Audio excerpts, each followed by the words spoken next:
see.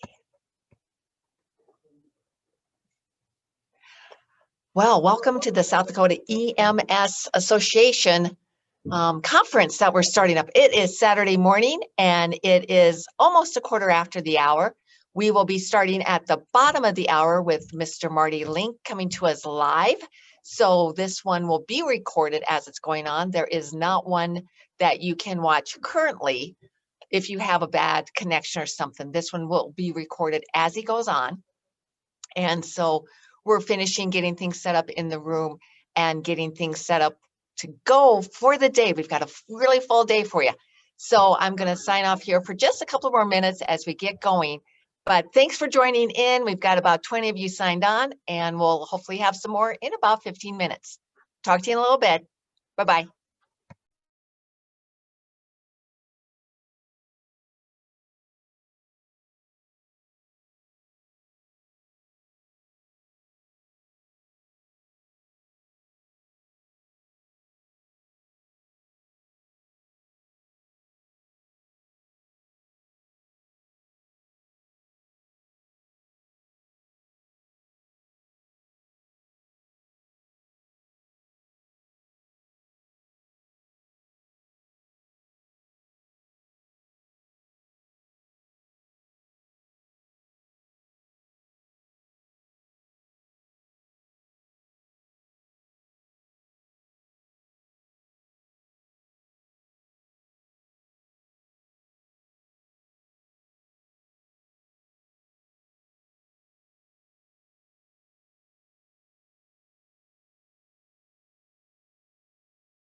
Good morning, Marty. Hey there, how are you? Good.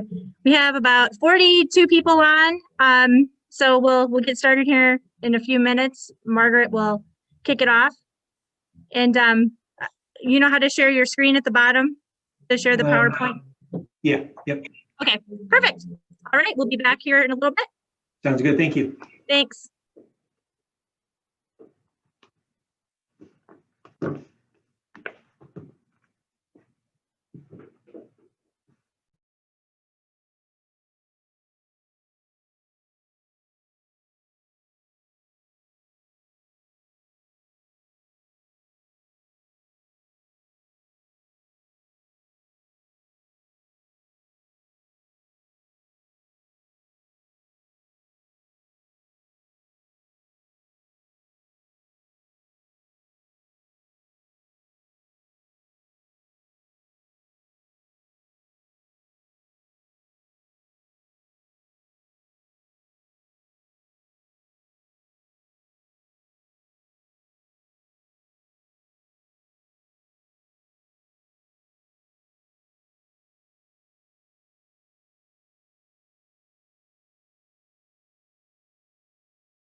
Good morning, everybody. Hi, Marty. Good to see you this morning. Hey, you too.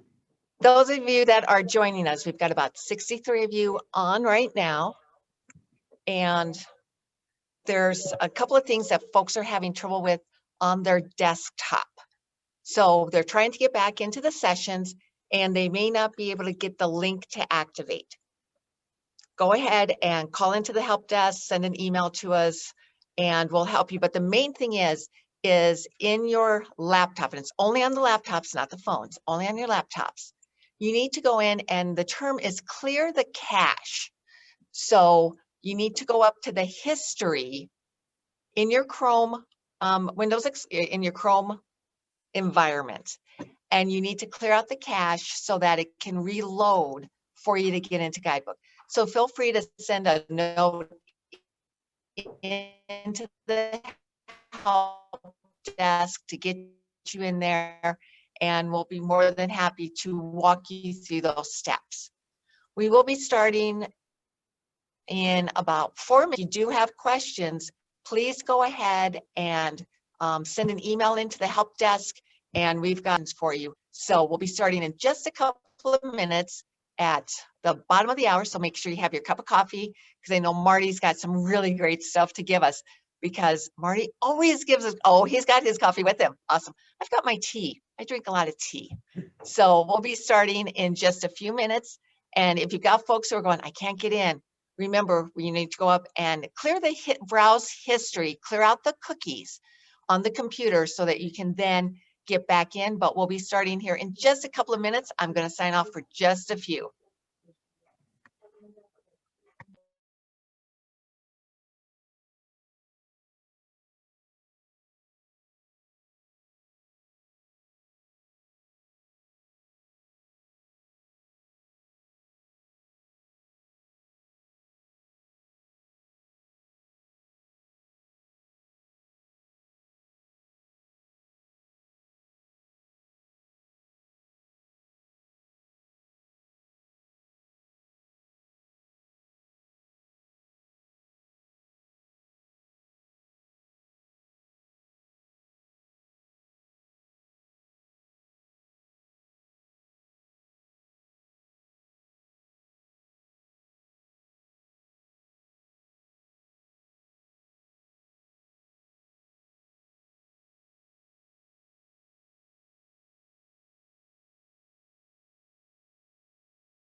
Okay, good morning, folks. Once again, welcome to the South Dakota EMS Association 45th Annual Conference. Do you realize we've been doing this for 45 years?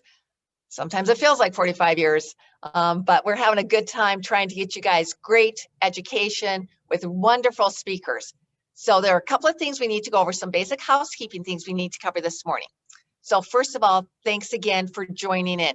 We've got around 503 people who have registered for this conference. So remember, you can watch it now, like many of you are doing, but then starting after next week, you'll be able to watch all of the sessions recorded. A lot of the sessions we do have recorded right now. So if we have technical difficulties, you can still watch the session in the guidebook link. It says on demand. There's a way to watch it. Like Marty and for this morning, we don't have him pre-recorded, so we'll have him live. We'll record this, and then in about a week, this recording will also be posted so that you'll have a link to be able to rewatch it for those who can't make it this morning. Now, as we've done in past conferences, you either got a stamp in your book, or the last several years, we've scanned your name badge to give you the credit. Since we are virtual, the way we're getting you to do the credit is that in guidebook or on your desktop, slide down to where you see the class name with a survey.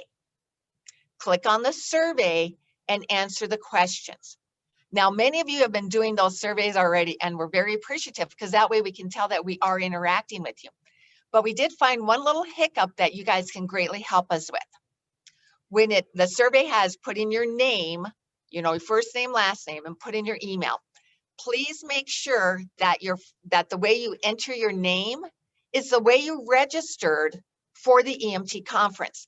That way, when we're taking it from one database of where we have you doing the surveys, to give you the credit in the EMS system, we can have the names match. It makes it so much easier for us if you put in the same name that you registered in your survey. It's going to make things just so much easier for us to make sure that you get the appropriate hours. So when you do the survey to get the credit, please make sure you put in your name as you registered through to get into the conference. A couple other things to check, and I'm going to look at my listing here, is thank you for giving us some grace time with being able to answer your questions, because we are volunteer EMTs, paid EMTs.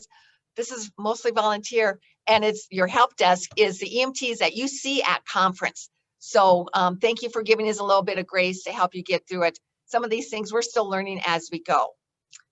Remind folks that they can register up till December 15th to watch any of these classes. So there shouldn't be a single EMT in the state of South Dakota that doesn't have all their hours for registration by March.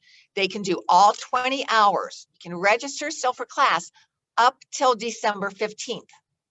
You need to take the classes by December 31st. After December 31st, these training sessions are going to come down.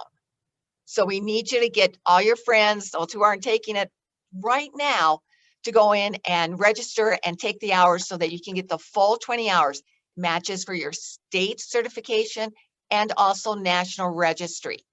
If you are nationally registered and we've got your NR number, your national registry number, we can feed it in straight through the CAPC accreditation process so that you can get those hours.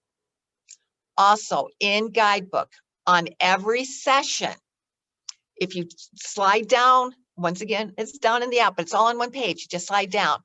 We've got a course content link, and that shows you what every class is counting for. It tells you what it's trauma, whether it's medical, and what pieces it counts in. That link is in every session. So if you're not sure how things are counting, we've got it attached to guidebook for every session, so it's there. Let's see. We do have a full morning. So we've got several lectures this morning, another vendor break for you to go and check out the information from the vendors, visit them, see what information they have. I believe Stryker has some information posted about some grant money that's coming available, things like that. So we do want you to go ahead and visit those guys. National Association of EMTs, NAEMT, does have a Zoom link. So if you want to talk to them, you can talk to Tammy, and I'm not sure who else is working with her this morning, but they can give you information about the National Association of EMTs. So they've got a Zoom link. The other ones have links to their businesses, videos to show you different equipment, things like that. So with all of that stuff, everybody's getting their coffee. Marty's got his coffee. He's set to go. So what I'm going to do is I'm going to go ahead and turn off my camera and turn off my voice so that Marty can then go ahead and give his presentation. So Marty, thanks so much for joining us this morning, and we'll get started with you.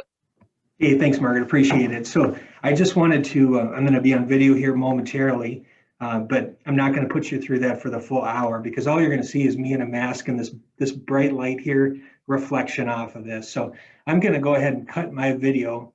But before I do that, I just want to say kudos to the association, all the work that you've done putting this together. You know, our volunteers across the state are so precious to us, and our workforce is so precious. We want to make sure that we can maintain that the best that we can. And you guys have gone above and beyond to put this together in a timely manner, make it available to as many people as possible, and to have 500 registered. Kudos to you. So I'm going to stop the video here. I'm going to share my screen, and we will get started.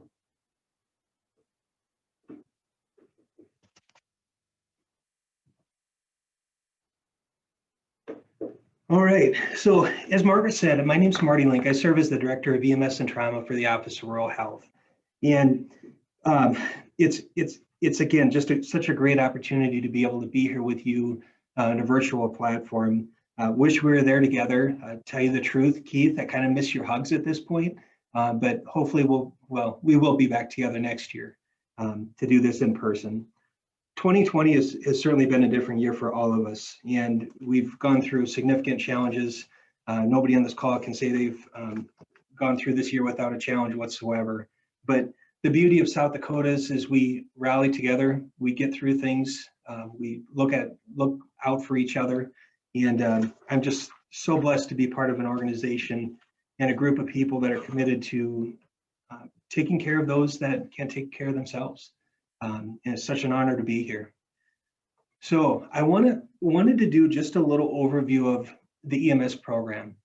I know many of you have been around for a long, long time, because as I look through the list of attendees, there's a lot of familiar names, and we've been together for 10, 15, 20 years, some of us. But those that are new, I wanted to share a little bit about, what exactly the EMS program does. What is our responsibilities?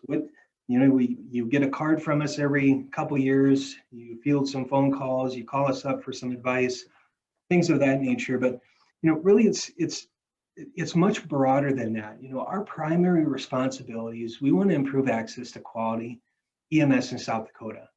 And that takes a whole host of people to do. Volunteers, paid staff, legislators, you name it. It takes a village to be able to accomplish this. We also provide a lot of technical assistance. Now, even though we have a lot of expertise within our office, we understand and appreciate the fact that there's associations such as this, there's the Ambulance Association, there's other partnership organizations that we rely on heavily to make sure that you get the best information possible. Sometimes that's reaching out to one of the associations, sometimes it's going through the South Dakota Municipal League, sometimes it's going through the helpline for different support and assistance for providers, SEDAHO, you name it. There's a lot of organizations that we depend on to make sure that we can match you up to so you're getting the best care and the best attention that you need. I'm certainly not an ambulance biller, so when those questions come up, I defer to the experts in the field, along with everybody else in our office. We do a lot of partnering with industry stakeholders, as you know, collecting and reporting data. All of you that are running an ambulance call, you know at the end of that call, you're going to eventually, hopefully within 48 to 72 hours, sit behind a computer and enter all that information in. Now, there's a variety of reasons you do that. Number one, first and foremost, you want to make sure that you take credit for the work you've done. You want to make sure that you note everything that happened on that call, the treatments you did, if they provided an improved condition for the patient, if the patient remained unchanged, if any medications were given. You know, all that detail is so very important to us, and especially during this time with COVID and opioid overdoses and accidents of that nature. We rely on that. Lance does an incredible job extracting that information so that we can run the reports and get that to their proper authorities. And I can tell you a lot of the stuff that we've done has gone all the way up the chain into the GovS office when we look at, you know, the current response that we're doing now. Certainly we license all the ambulance services. And that's how we maintain our office. We rely on that revenue to be able to maintain the EMS program. Now, those of you who are administrators will get the joke of that because our license fee is $12 and we've got 125. Nevertheless, it's a small fee, but we do appreciate all the work with our license management system and how that's eased the burden of that licensing process. And we'll talk a little bit about that here in a moment. Certainly certifying emergency medical responders and EMTs in our collaborative relationship with the South Dakota Board of Medical and Osteopathic Examiners, which many of you know is responsible for our ALS folks at this point. Certainly do a lot of approving of education for EMS providers. And then our trauma system, great, wonderful work that Rebecca's doing with the trauma system. But I tell you, all that wouldn't be possible without the great staff that we have. You know, and I don't look at them as my staff, really. I look at them as my cohorts, my partners. You know, these are the folks that help me continue, watch my back, and continue to provide the support needed to make sure that we do what we're supposed to be doing within the office. We have a new administrator by the name of Caitlin Thomas. She's been absolutely phenomenal, and glad to have her on board. So I want to share a little bit about license management system and electronic patient care report. You know, be very transparent here. I called Lance up and I said, hey, can you give me a couple slides? Actually just send me an email with a couple bits of data so I can put in the PowerPoint. And probably within a couple hours later, he had sent me one PowerPoint presentation with 20 slides. I'm like, holy cow, man, you know, I gotta put some effort into this. But he just went above and beyond. So a lot of this license management, electronic patient care slides are Lance's, and this has really been his baby. We worked together tirelessly to put together the electronic patient care report. But when it came to the license management, my plate was full. And he had taken that on single-handedly and with the assistance of Julie there in the Rapid City office to make sure that this came to fruition. And I can tell you with certainty, any IT project and any project that has this sophisticated of system with all of the metrics and behind the scenes work, it is just excruciating sometimes making it all work together. I want to I want to express how important it is, those of you who are ambulance administrators and the directors out there and the immediate secondary contacts, it is so important that you update this information on a regular basis. If there's a change in staff, we need to make sure we get that updated. If there's a change in directors, we need to make sure we get that updated. The relevance importance of that is simply this.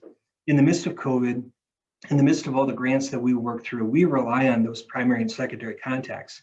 And we can say we need to get a message out to all the ambulance services. We need to do it in the next 20 minutes. And Lance will go in, pull the names and contacts, and we'll get an email out to everybody. If you do not have that contact information filled out, and if you're not looking at your emails at least daily, your ambulance emails at least daily, you're going to miss out on important information.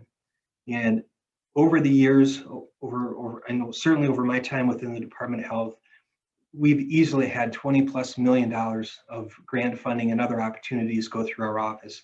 So we want to make sure that we're not missing anybody. And I'll speak a little bit later about a HALO project that our office is working on.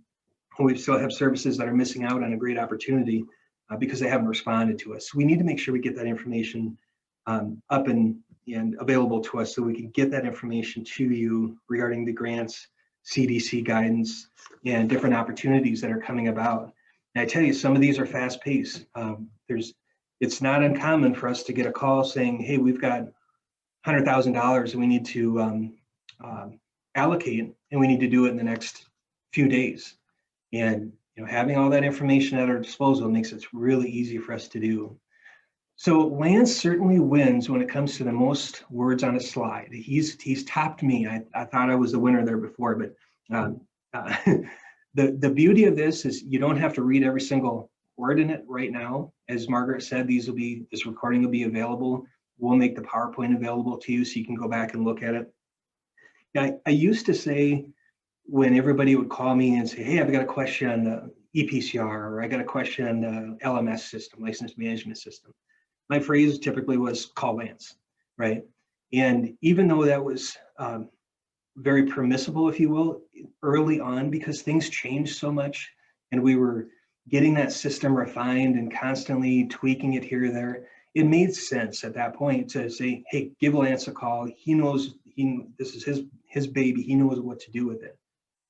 However, the system now is very streamlined, and it serves as kind of a self-service platform. And instead of calling Lance, we want you to go out to the website. We really want you to focus in on looking at all the educational material he put out on how to navigate the system. He's going to have videos produced that'll help people walk through how to navigate the different fields, how to put in education hours, how to extract reports, things of that nature. So I really encourage you to take some time just to go to the website, especially if you're a new EMT or if you're a new ambulance administrator, to get acclimated with that. And then as a last resort, certainly Lance is always going to be available. But we want to make sure that you are able to read through some of that information that he's put out first. So on this particular slide, this talks about the students, right? So this is, if you're an EMR or an EMT student, it's important that you establish an account. And as Lance is indicated here, there's just a button that says create account. You click on that and it walks you through the steps to be able to get your account set up. Now, what happens is when you successfully complete the National Registry Emergency Medical Technicians examination, we'll do a data dump. And this is automatic at this point. That's how refined the system is. If you have an account in the system, that information is automatically married to your account, and then we get you a card out in short order. So there's a lot of beauty to the system. We got to make sure you have your students complete that information. On this particular slide is for ambulance service directors and instructors. And again, a lot of good information here. If you're an ambulance service director, you can go in, you can manage your roster, you can check on your EMR and EMT certification status. What a great opportunity. So we have a virtual conference like this. You could go into your account and you could say, boy, I'm having a lot of my staff missing some pediatric hours. And then you can streamline and say, okay, we need to get an instructor, we need to focus in on the pediatric, or a conference like this and say, you need to make sure you take these particular classes on these particular days. So it's it's really a robust system that gives a lot of opportunity. And again, if you haven't dove deep into this, please do so, because there's a lot of capability. Instructors, you have the ability to go in, create instructional classes. You can do refresher courses, specialty courses, and a lot of opportunity there at your disposal. And again, it streamlines the process. It minimizes the amount of paperwork you have to send in. I remember when I first started, there's just a ton of paperwork always coming into the office, and boy, this is streamlined things so much to where things can be done almost instantaneously. So on a portal, on our website, you have this public lookup. You can go in at any given time and you can look up the status of an EMR or an EMT. Certainly the Board of Medical and Osteopathic Examiners also has a similar system where you can look up advanced life support. And then as the second paragraph here, videos are coming soon. Again, Lance is working with a consultant and himself to streamline those videos for you. So that'll be another augment to the system. We do ask that your photos be updated in a profile. So Margaret, you'll remember this, and Amy and Van Duce and everybody else. So years and years ago, we would just get a card, and the card would be sometimes laminated. You put it in your billfold, and you could show people that you're an EMT, come to a scene, and you can show that, hey, I'm an EMT, and this is my number and all the information. Nowadays, we've got cards. We've got pictures on them, your pictures. We've got that box thing that you scan with your camera. I still can't remember what that is. And yeah, for you young kids out there, you know exactly what I'm talking about. And you're probably thinking, how old is this guy? I know there's a name for it, but you scan it with your phone. That's pretty cool. And as we move forward, one of our goals is to look at that and say, okay, if we have a mass casualty incident, if we have a Spencer tornado, or if we have a response that requires multiple agencies, multiple personnel, the goal moving forward is to be able to have you go to that scene, have your ID there. It's immediately scanned, validated who you are. They can see your picture, so that's validated as well. Then they can put you to work. So there's a lot of great things that have happened when it comes to the advancements in the office. On this particular slide, I just want to talk about and share National Registry certification. It doesn't automatically renew your state certification. So there's a step-by-step approach. It's really easy for us. If you have your registry certification, you just go into your account portal, upload that information, and you're automatically get given a new card from our office. So again, that streamlines that process, but do not forget, it is not an automatic generation. You still have to do steps with South Dakota to get your certification here. E-licensing portable, there's a couple of options here. You can go to one of the hyperlinks, either the direct website address, or you can go to the EMS program website and click on the link, and that'll get you to the licensing portal. So a little bit more information on that. Most systems anymore, especially the IT systems, are going to have a forget username, forget password. And if you forget your username or your password, as long as you have an email account linked in there, then it's pretty easy to get that switched over. So again, that minimizes the amount of phone calls. And we've got 3,500 EMS providers in the state. So this just minimizes the amount of phone calls that are coming into the office by automating these systems. A lot of information there, right? Hope everybody's still doing okay. I took this, this picture reminds me of just a wonderful little vacation I had. God, just kidding. I took it off of the internet. I don't get vacations very often, but isn't it beautiful? Sometimes you just have to, especially during these days, you just got to take some time for yourself. And whatever that may be, however it needs to be, make sure you're taking time for yourself. I often do that. I'll jump in the car and I'll just drive around a little bit just to clear my head, because this business is busy and it's stressful. And you add COVID into the mix, and there's a lot of other things that just continue to add. But you got to have that moment for yourself. So make sure you set that aside as much as possible. And like, Marty, you don't know my life. You don't know what I'm going through. And I'll just say, trust me, I don't. But everybody has that same level of stress. So my brother said, I wrote that in the EMT thoughts, but just hang in there. And if you feel like you're struggling with things, there's a lot of friends a lot of great folks on this call. A lot of people you can reach out to. There's the 211 call center. If you just feel like you're at your wit's end, you need to talk to somebody. They're here in Sioux Falls, so it might be a perfect stranger you're talking to, but it might just be the very thing you need to get through the day. Sometimes it's one day at a time. Sometimes it's 15 minutes at a time. Nevertheless, you got to make sure that you take care of yourself. Okay, we all look out for each other. So remember a time when we went through a day without talking about, thinking about, or working through a COVID case? It's certainly something I try to remember back and say, what was life like? In January of this year, and what were we working on? What were the things that we're doing? And I can tell you there was a tremendous amount of work from the EMS program, the work that we were doing that we want to go back and we want to touch on, because we can't forget, even though we're in the midst of a pandemic, life still continues. And even though we're in the midst of a pandemic, we cannot lose sight on where we ultimately want to be, that visionary mindset of 20 years from now, 40 years from now, this is what we wanted with an EMS program.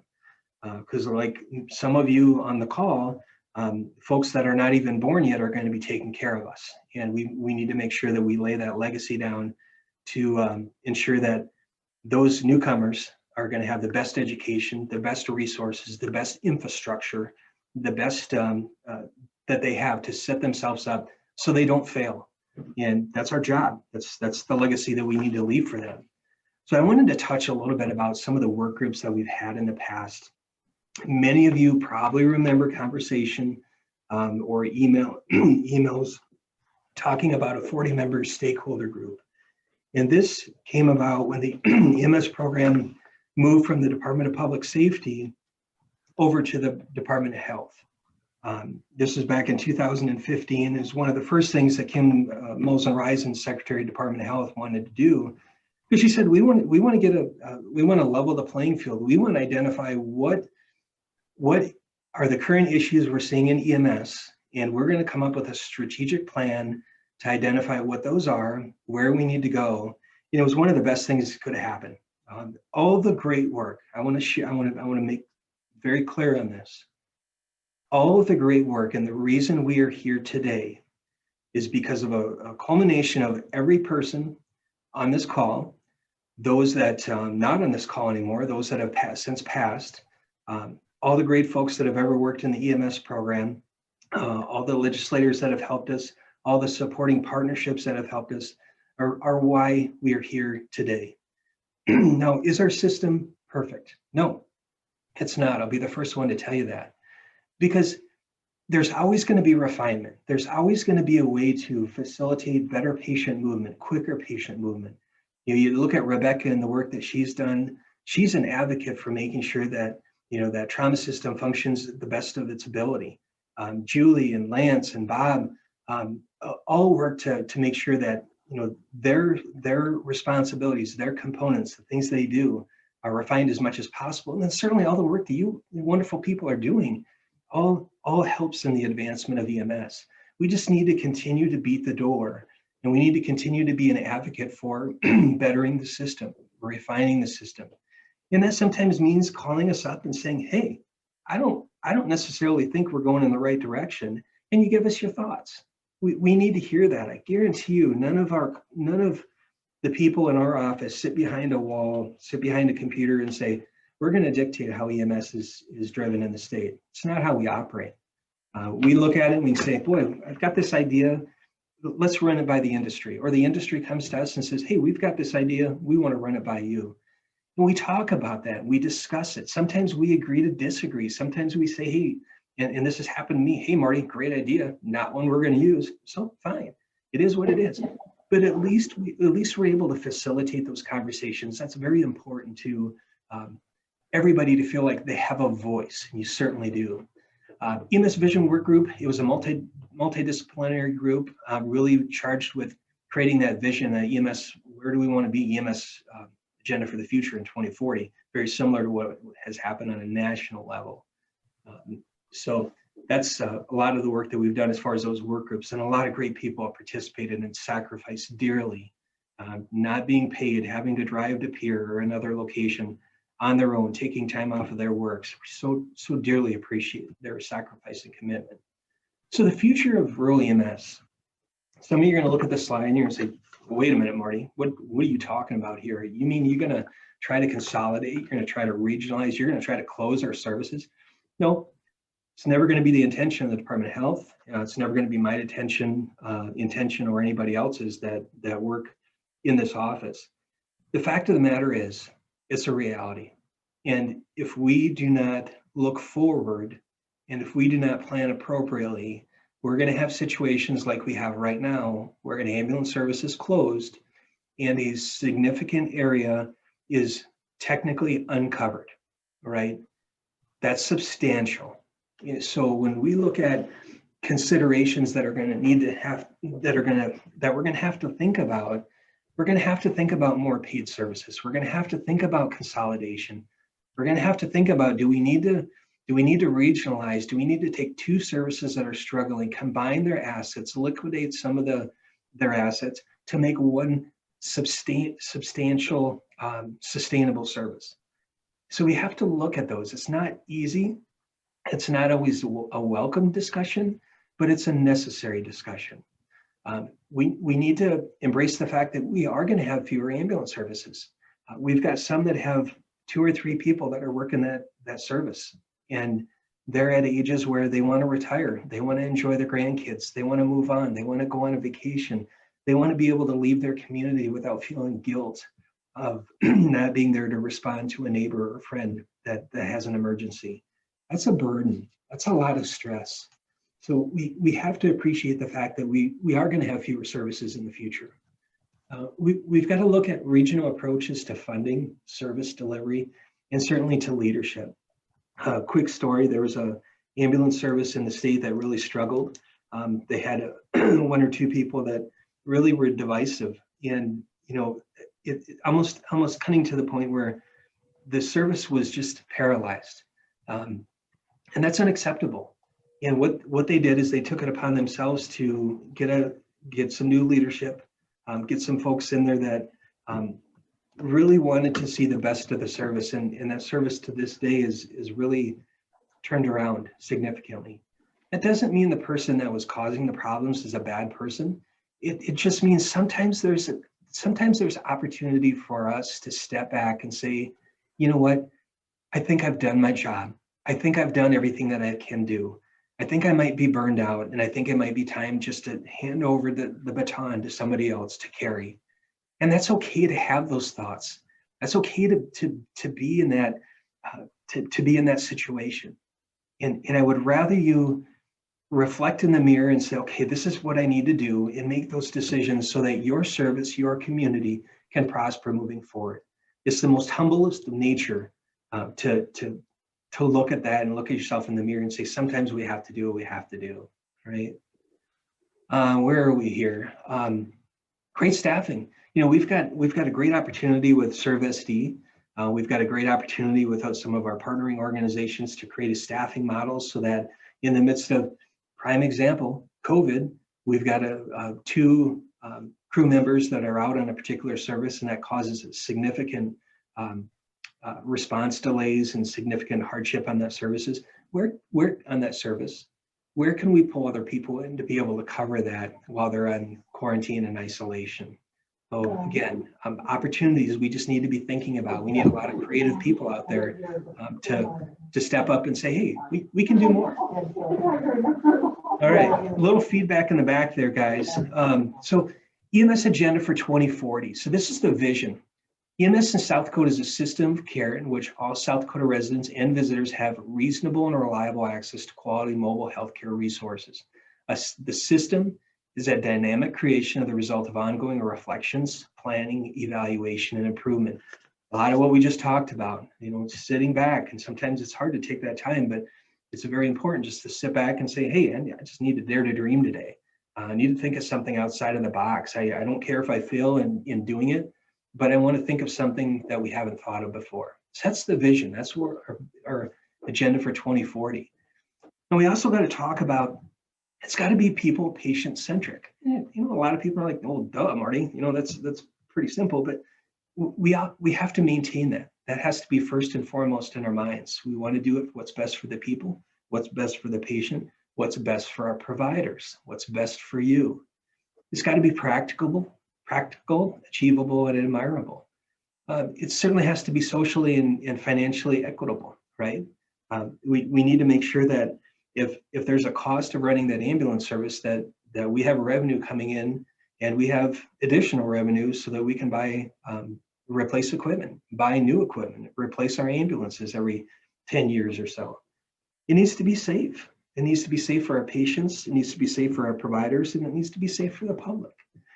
And one thing I find most important in this, and I really appreciate the insight of the people around this group, is saying that it needs to be locally and historically sensitive. And I am a huge advocate to that, because I know there are so many people out there, please hear me out, that have given your blood, sweat, and tears. And you feel like you have given everything to your community, and you may not have been received as much appreciation as you felt that you deserved. And I guarantee you probably haven't. But we need to make sure that we are very sensitive to the work that others have put in. So if you're a newcomer to an organization, please remember there are folks that have worked tirelessly to get that service where it is. And please make sure you appreciate the work that they've done to get to that point. It's so important to be sensitive to those historical principles. Let's see. Okay, South Dakota it also must be valued and recognized, right? We need everybody to value it. We need our healthcare systems to value it. We need our public to value it. We need our partners to value and say, hey, these guys are doing great right now, but I see a gap in our community that we think that EMS provider could fill. I.e., maybe they do some mass testing for us. Maybe they while they're waiting to go on the next call, they go do a home visit and check in on Grandma Betty, just see how she's doing. Maybe take a quick pressure. Maybe just hold their hand for 10 minutes. You might be the only person that they see throughout the course of a day, a week, a month. Make a huge difference being an extension of a provider out there. It's got to be a true system of care. If we want to be effective in this, we need to make sure that we're truly we're seeing the whole spectrum of that system of care, making sure we're getting our patients appropriately to the level of facility that they need to be. It's got to be sustainable, competent, and we certainly have to be adaptive and innovative. That's the key to it. That's why businesses succeed and some businesses fail. They succeed because they're innovative and they can see how they need to switch gears, and those that don't do that, they meet their demise, because there's somebody out there that has a better model, a better business model. So action areas, these are things that we need to do. We have formed an EMS sustainability work group, unfortunately, due to COVID and the constraints that's placed on us with in-person meetings and the workload that everybody has, how it's increased for everybody. We've had to put that on hold. We tried to push it. We tried to see if we could get it to work, but everybody was just so busy, and it was just impractical, to keep that going. We need to continue to invest in our resources and educating local and state leaders in EMS. And Safe Tech Solutions has done a wonderful job. Again, we kind of had to put those things on the back burner for now. We need to establish ongoing EMS workforce development, be creative. We need to find out, how do we get more workforce? How do we get more EMTs and paramedics, EMRs and advanced EMTs? And how do we get them actively working on an ambulance service? Our rules and regulations, yep, we still have some work to do on that. And we welcome any comments. We have a package put together, but again, with all the things that are going on, that may not go through this particular legislative year in 2021. Nevertheless, it's there, and we're looking at trying to push that when we can. We need to explore and embrace that regional approach to EMS, see if that's an avenue where we would be successful, and then foster that integration between EMS and healthcare. So very important. So COVID, I know everybody's kind of sick of seeing this, but I wanted just to share a few things that our offices did, and this is not a comprehensive list by any means. We did a lot of staff work with the EOC. We conducted a weekly webinars. Those have since been bi-weekly and very sporadic, just because of everything that's going on. EMS transportation, we worked with alternative care sites. We worked with the National Guard. We still have surge capacity ready to go at a moment's notice to pull those folks.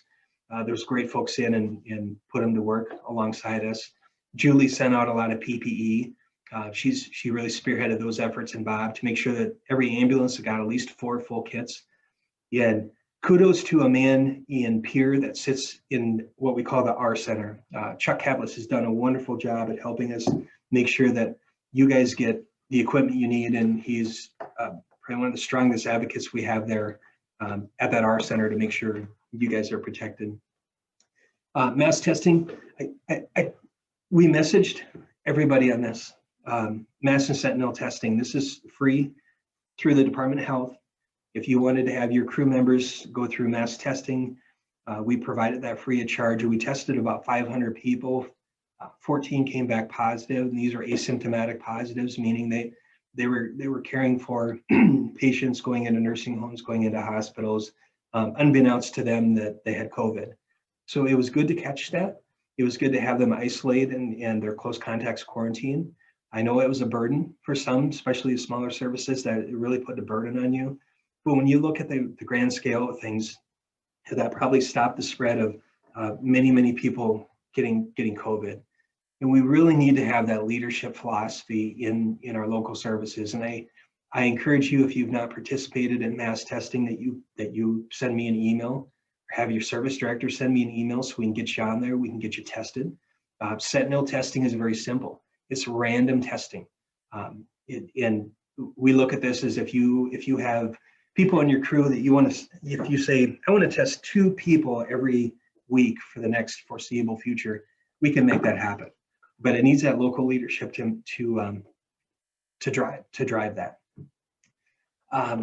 So how did it impact EMS? Well, we saw a 13.66% reduction, not in workforce, that's my error. That was actually in the annual call volume that we saw between 2019 and 2020. Saw a 30% reduction in the number of active members, those that are working on an ambulance service, just because they had, very real, very realistic concerns about bringing COVID home. Talked to one person that their family member was going through chemo at home, and we're sympathetic to that. We understand that completely. And so there's a lot of things that drove that reduction in the number of active members. I think now with the amount of PPE that's out there and the amount of CDC guidance and messaging and reassurance that we see those numbers go back up. We haven't conducted another survey, but I would suspect those numbers have gone up. So some of the current initiatives, and Margaret, stop me when I'm getting pretty close here. I got a few more slides to get through.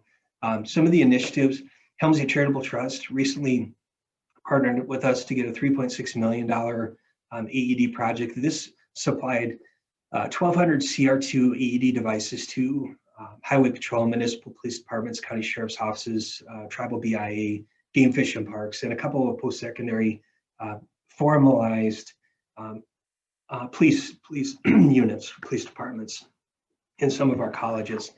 I tell you, this has been a phenomenal project. We get reports probably on a monthly basis of somebody's life getting saved or significantly impacted because law enforcement is being more aggressive. They feel more confident. And with these devices, they're getting to those patients, they're starting CPR, they're getting the AED on, and they're changing lives. Such a blessing to see. And again, that's that system of care that we talk about so dearly. P25 project, this is Bob's baby. So Bob has taken on this role of working with Chuck and working with members of the Department of Health Administration to make sure that we can get P25 radios out to everybody. And again, if you responded to the survey, you're eligible to get this. Now, this is a mobile device, it's programming, it's installation, everything's included, no cost to you. But it's going to be very important when these radios start to ship, and we suspect this will happen fairly quickly, that you get a hold of your programmer, your local programmer, and get those radios installed. Because as you can imagine, 2023 is coming pretty quick, and they're going to be inundated with requests to get radios uploaded. So you want to make sure you get a hold of them. So Lance has worked on the CleanSpace Halo project. He's taken the lead in this. It's basically a personal respiratory protection for healthcare. And this is a game changer.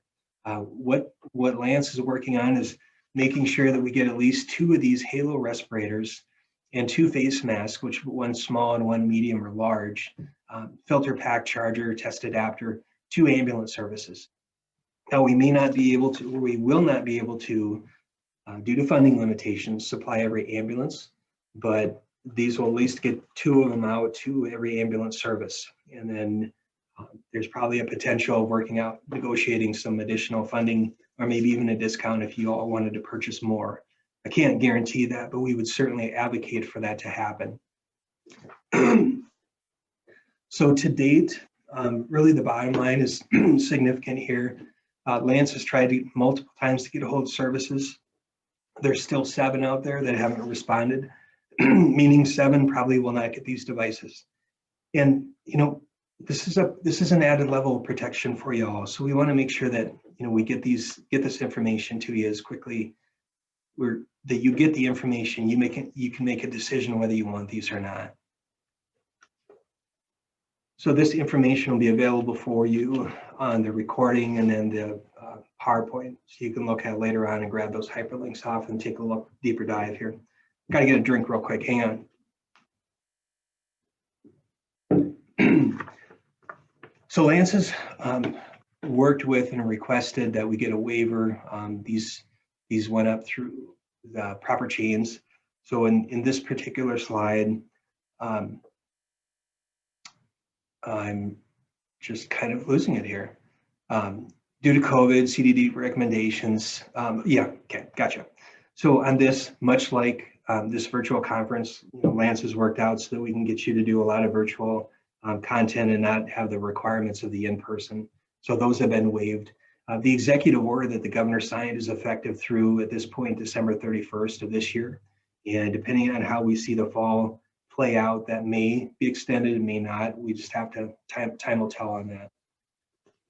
So again, a lot of work that Lance has done as far as the EMR, reduced the state required hours from 16 to 8, following National Registry component requirements. You can see the breakdown there.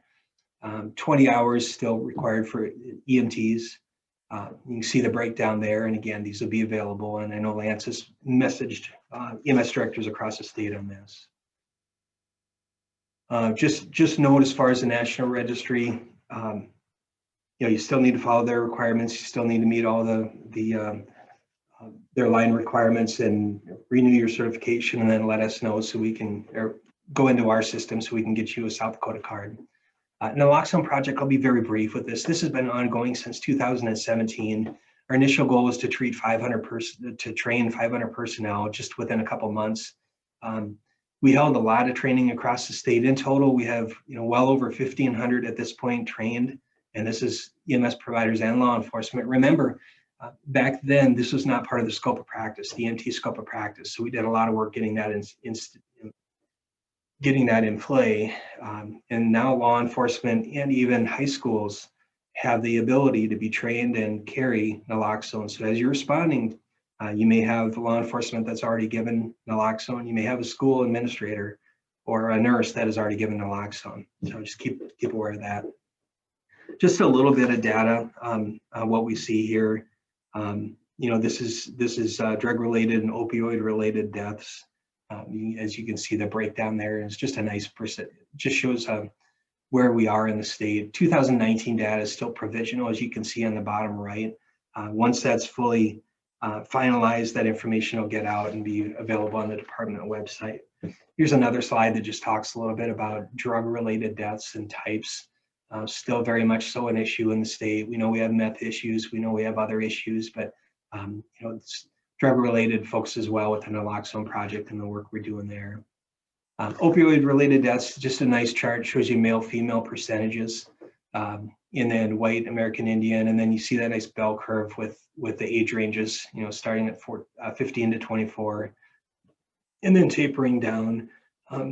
Still have 0.3% with the 1 to 4, and the little kiddos getting access to it. So good to know those statistics, and a lot of this is available on our website. So again, I'm Marty. I'm based out of the Sioux Falls office. Rebecca, the trauma program manager and the Eastern specialist, is also here. Just kudos to that wonderful gal. You know, she does a great job with the trauma system and support. And through COVID, she's really taken on a lot of extra responsibilities. Bob's in our peer office. And, you know, I tell you, with all of the work that we do, he's going out there and inspecting trucks. He's going out there and you know, sharing stories and visiting with folks out there. He brings 20 some years of experience to the table. And, you know, he has done so much with these extra projects, with the naloxone project, with the AED project. You know, we met halfway between Pierre and Sioux Falls with a Suburban and a trailer full of $500,000 AEDs, you know, ready to go out and start to distribute. So he does so much for the office and for all of you. Lance, I appreciate this guy so much and the work he's done. It's been a blessing just to see him grow over the years. I remember the first couple meetings that we've had, and you know, how, you know, as anybody coming into a new position and you know, new workers, colleagues, you know, there's a little bit of a hesitancy. And anymore, he just calls me up and says, Marty, I did this, it's done. You know, they're like, okay, good. Or Marty, you're going to get a phone call from someone. You know, they may not have liked what I said, but I spoke the truth, and I appreciate that. That's in this business. That's sometimes what we need to do.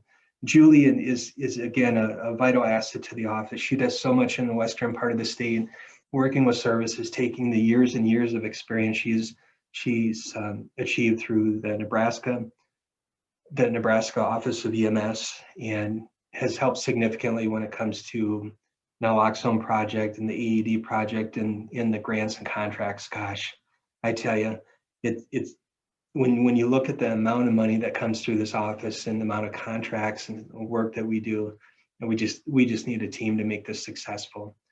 So that's all I have. It's I tell you, it's not comprehensive. There's so much more work that we do behind the scenes, especially through COVID and through all these other projects that we're doing. But you know, we see potential, we see exponential growth, and we see a lot of potential growth moving forward.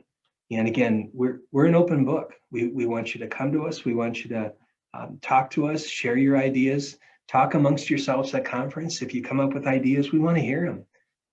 And we want to share them. And if it makes EMS better in the state and it makes patient care better, then we all win. Just some final thoughts. Please take care of yourself, take care of your colleagues, take care of your friends, your family. It's a trying time. I've had many friends that I've been on the phone with that have lost loved ones due to COVID, or had lost significant others who have been with us for a long time.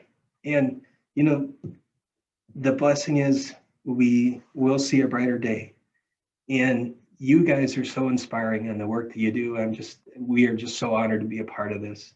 So take care of yourself. And Lance, I'm going to open this up to you if there's any chats that we need to address, but y'all are doing great. And we're just so appreciative of the work you're doing, the sacrifice you're doing. I know you're not getting the credit you deserve locally all the time, but just trust me.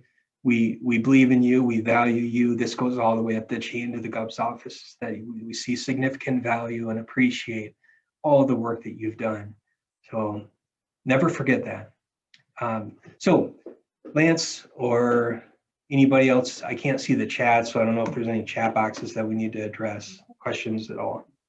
We do have some questions for you, Marty. Just a few, so we'll start off with just reiterating. For the recertification, folks will need to have a photo uploaded when they do the recert. Is that correct? That is correct, yeah. Yep. And we want to make sure we validate that. So Lance has been an advocate to make sure that they send in, you know, a driver's license photo, because we don't want, you know, some random person, you know, sending in a photo and saying I'm Marty, and he's clearly not Marty, and having the ability to walk into a patient's home or into a hospital. So we want to make sure that we validate that. Lance, certainly jump in, unmute yourself if you want to speak any more to this, because you're the expert in that. And Lance, you are unmuted if you do have anything you'd like to add.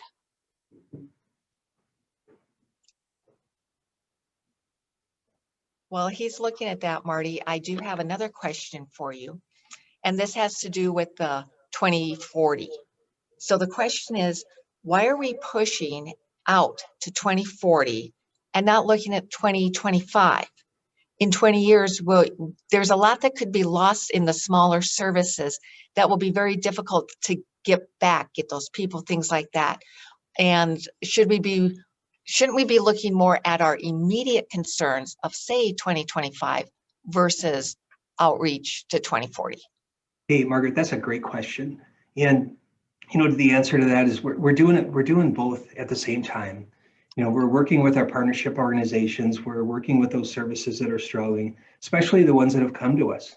And I think we've established a rapport with a lot of the services, and many of them that'll come and say, hey, Marty, we missed a call last night. It was a big one. It was a cardiac arrest. We couldn't fill the shift.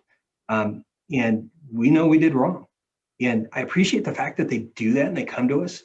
And what we do in the short term is we partner them up with service directors, local leaders, different agencies that can help with facilitating those issues at hand, right?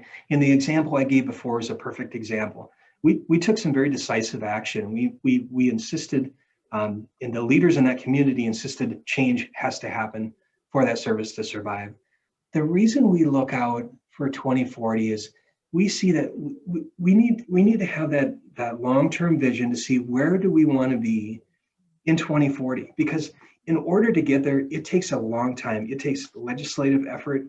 It takes community buy-in. It takes working with legislators, working with policymakers, working with local communities, and really trying to have that conversation on those hard conversations. If we do have to look at regionalizing, or if we do have to look at consolidating, what does that look like locally? And how do we do that, taking into consideration that local and historic perspective? So to answer your question, we are doing both, but we need that long-term vision. We need to be able to say, ultimately, this is where we need to be, because it does take some time to get there. But certainly we are working with those services that are struggling now, the best of our ability. And if you haven't reached out to us and your service is struggling, you got to do that. That's one of the first steps we need to take to move this forward. Wonderful. Thank you, Marty. I have an additional question, then we'll check it in the chat because Lance is answering some of the questions in the chat. But another one that came into us concerning those Halo devices, will they be available to services who want to get more of them at possibly a discount pricing? How do services who need more of those get them? Yeah, so that's a great question. And so what we will do, and I'll ask Lance to kind of spearhead this, but oftentimes when we buy off a state contract, there's sometimes an opportunity for people to piggyback off of that price. Now, I cannot guarantee this is going to happen. We need to work through those proper channels. But if we can negotiate that with the company and they're willing to allow a discounted price for these, then we will get that message out to the ambulance services. So that's really all I can speak of until we get that validated. And Lance, I'll put you in charge of that if you don't mind, please. Lance does such good work that we'll appreciate his help in getting us more of those items as needed. One of the other questions, Marty, that was in the chat had to do with grants and funding and things like that. A lot of those are designated at ambulance services. What can we do to help the first responder services that don't necessarily have the ambulance, but are going to the scenes, working with the patients? What is there funding and grants available for the first responder? At times there are, and this is really where the challenge lies with a lot of the grants that we have. So the Helmsley Charitable Trust, they focus in on rural healthcare, and especially the 7 Midwest states. And when we work grants with them, they're very specific to an ambulance service or a hospital. The first responders, this with the AED grant is really all focused in on law enforcement. If there's grants that become available for those first responders that are not a licensed ambulance service, we'll certainly let people know. But a lot of times the grants that come out are very specific. You have to be a licensed ambulance in the state or a licensed facility. and things of that nature. So, you know, again, one of the visions for 2040 was we're looking at how do we truly develop that system of care, and if we can work in a model where we have these first responder agencies maybe licensed as a first response agency, that might be a pathway for future funding. And again, I can't speak intelligently to that because there's a lot of things, you know, I'm certainly not going to put my name on it because there are so many steps between now and then in so many channels of approval. But that's one of the things that we're potentially looking at moving forward. That's wonderful. Excellent. Excellent to know that, you know, we've got opportunities coming forward for these folks, hopefully in the future, to get that funding. So thanks on that. And I've got one last one in here. Going back to the Halo devices, when did you say that those would be available for services? So Lance has done all the work he can do. He's done the survey. He sent the list to Chuck and Pierre. And I know Chuck and Bob are working on the logistics of getting the final devices or final supplies in, and they're working on getting everything packed up so they can get that shipped out. We would hope that starting in the next week or two, we can start seeing those be shipped out up here. That's absolutely wonderful. Thank you so much for that information on those, because that was one of the questions that we had in the chat. And Lance has been responding back with answers in the chat concerning some of the certifications and things like that. So Marty, I'd really like to say thank you for joining us, and also to Lance, who's been one of your main supporters of, you know, helping get this information out. And Lance has been supporting, you know, a lot of the services. And you're right, we don't give them enough shout outs. So this is thank you to all of the state folks who do all the work to keep us up and running at the level that we are. And we so appreciate you getting on with us, Marty, giving us these updates, helping us understand the short-term, the long-term goals, things that you're thinking of and working towards, that sometimes we're just doing the calls. We're not looking that far ahead. So I don't see very many other questions in the chat. If you do have questions for Marty, keep in mind, we've got, you know, he's on the website. You can get questions to Marty, to Lance, to anybody within the state system to get more information. And Lance just put his email contact in the chat for those of you who can pull it up on the chat. You can see it there. Otherwise, Marty, thank you so much for your time this morning. And we will let folks go with a reminder. We get to do an OB emergencies. Hey, that's going to be exciting, in about 15 minutes. So go ahead, stand up, move around. Don't forget, there is a survey for this one. So do the survey, sign out, get ready to sign into the next class, which is going to be OB at 15 minutes to the top of the hour. Again, thanks you guys, and we'll talk with you in just a couple of minutes. Bye-bye. Thank you.